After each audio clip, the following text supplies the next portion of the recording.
Of course, as always, right? And then by the weekend for Rodeo Parade looks good, and first weekend of Mardi Gras down in Galveston as well. Looking good. Busy season. Thanks a lot, Justin. Thanks. You bet. Ladies and now with a look ahead to sports. Yeah, we're going to head back out to Florida, hear more from Randy. He's got some updates on the pitchers who are working hard out there right now. Plus, hear from James Harden, what he had to say about his signature step-back move. That's next in sports. Just a few days away now from the first full squad workout of spring training for the Astros. But for now, the pitchers and catchers are getting in some good work there down in the Sunshine State. And that is where Randy McElvoy is. He joins us now live from West Palm Beach. Randy, how's it going? Hey, Laney, how are you? Yeah, the home away from home, if you will, here in West Palm Beach, ballpark of the Palm Beaches.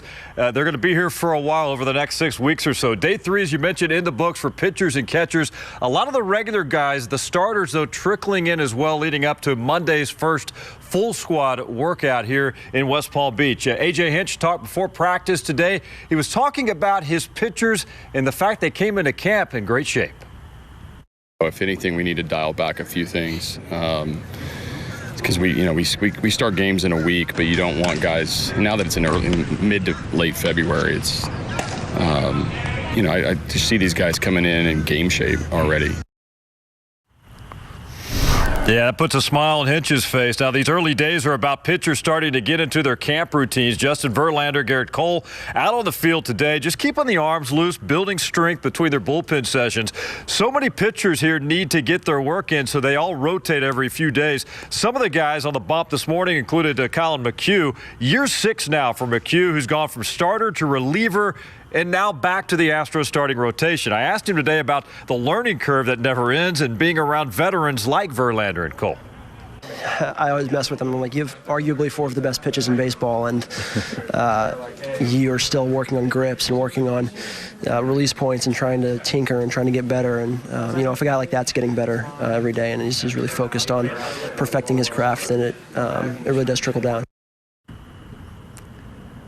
Yeah, we had a great interview with McHugh. I'll have more of that in the coming days, but he has found a home and definitely likes to be back in the starting rotation. Ahead at 10 o'clock, we're going to hear much more from Astros shortstop Carlos Correa, who worked out today for the first time here in West Palm Beach. Laney, back to you. We'll see you at 10.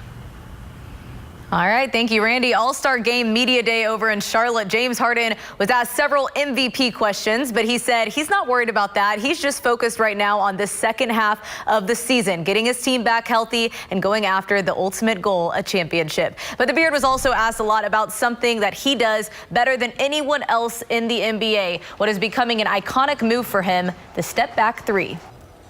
I look at the step back, well, the way I do the step back is one of those moves like the MJ fadeaway or the sky hook, or even like when AI brought the killer crossover, and people were saying, "Oh, he's carrying," and it was just they didn't know what they saw.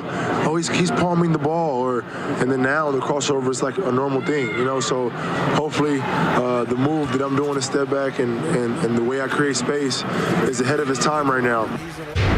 Now for some college hoops, Rice men on the road at Florida Atlantic, and the Owls just could not get anything to fall. The offense quiet all game long. They lose 60-41, so they are now 5-9 in conference play.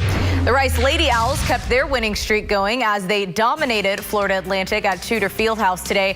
Erica Agumake with 2 of her game-high 13, and then Nancy Mulkey on the other end. She gets 1 of her 3 blocks. Then that duo would hook up in the high-low with Agumake to Mulkey for the easy layup. The Owls win their 15th straight, 63-35, the final.